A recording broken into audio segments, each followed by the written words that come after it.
টেন্ডনোপ্যাথি কাকে বলে? Over use injury are commonly seen in the tendon. কি বলতেছে আমাদের যে over use tendon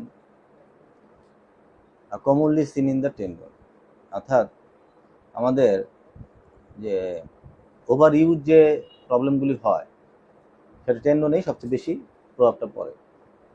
However, the following are seen in the overuse tendon in the injury. কি কোন ক্ষেত্রে দেখা যায়? Degenerative change.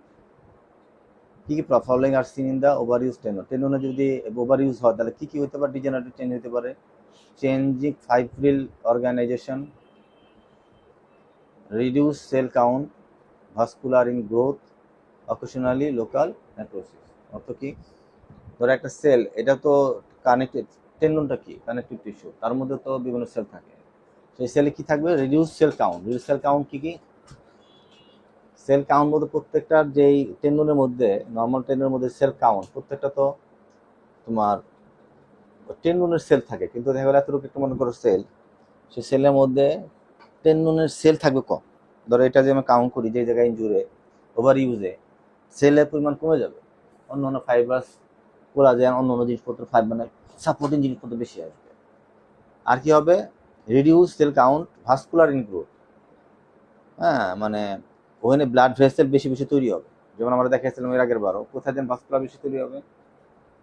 যেমন আমরা বলছিলাম যদি আমরা তোমার শকওয়েভ ব্যবহার করি বেশি, তাহলে ইউনিভার্সাল তৈরি হবে বেশি। বলছিলাম আমরা, আসো তো বলছি তো চিপাই গিয়া চেহারা তো দেখি না। আচ্ছা, তারপর হলো চেঞ্জ ফিব্রিল অর্গানাইজেশন। ফিব্রিল অর্গানাইজেশন কি হবে? ফিব্রিলটা অর্গানাইজ হয়ে বেশি বেশি দেখা দিবে।